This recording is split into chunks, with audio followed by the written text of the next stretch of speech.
Bonjour, c'est la servante Séraphine. Aujourd'hui, j'aimerais parler des mèches, des cheveux empruntés.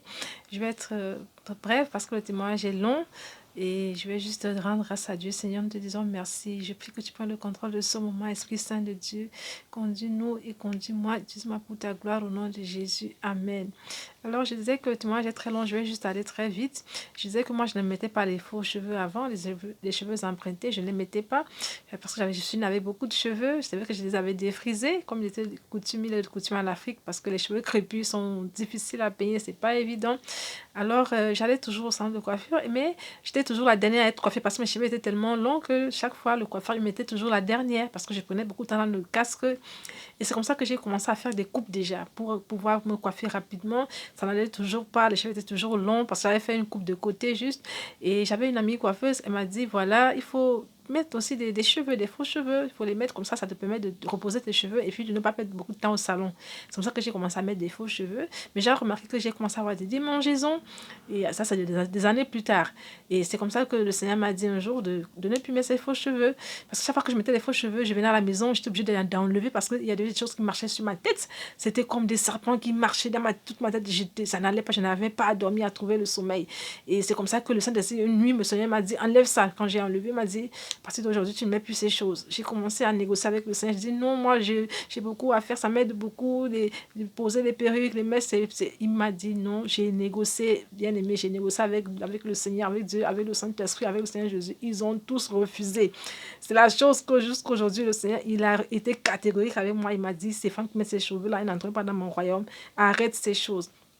Et c'est comme ça que grâce au confinement, le confinement m'a beaucoup aidé. Parce qu'avant, j'arrêtais, je retombais, j'arrêtais, je retombais. Quand je voyais encore des gens porter, et il faut dire que le diable aussi, il combat les femmes qui abandonnent ses faux cheveux. Il va toujours faire tout pour vous séduire.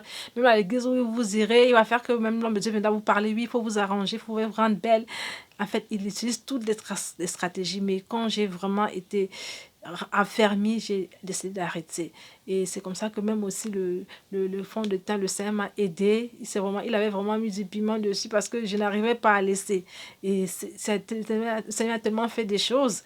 Même le brillant à lèvres que j'aimais mettre, je me disais, oh, comme c'est juste le brillant, c'est rien, c'est naturel, je vais mettre. Mais une nuit, le Seigneur, c'est comme si j'étais couchée, j'ai senti comment quelqu'un m'a nettoyé la bouche. Et quand je demande c'est qui m'a nettoyé la bouche, je me dis, c'est moi, je veux plus que tu mettes ces choses. Franchement, bien aimé, quand tu es disposé vraiment à la transformation, le Seigneur va t'y aider. Parce que je vois souvent des sœurs qui hésitent, qui posent des questions. Non, si le Seigneur a dit c'est à toi particulièrement, non, c'est pour nous tous en fait. Parce que nous sommes tous, c'est pour tous ceux qui veulent être sauvés en fait. On doit être attentif au message du Seigneur, tel qu'il nous parle les uns pour les autres, parce que nous sommes tous destinés à être sauvés. Pour ceux qui le souhaitent vraiment, il faut être attentif au message du Seigneur. Il faut aussi lui demander et aussi ne pas attendre que le Seigneur vous parle particulièrement, mais utiliser aussi le message des autres sœurs pour demander aussi au Seigneur pour prier et pour aussi s'améliorer. Donc, je voulais vraiment interpeller les uns et les autres. Franchement, et faisons les efforts. Le diable partait sur nous tient captifs et il n'aimerait pas nous voir nous en débarrasser. Franchement, je voulais dire vraiment, prions le Seigneur qui nous aide. C'est un combat de tous les jours. C'est pas évident. Et je vous dis merci et à la prochaine vidéo.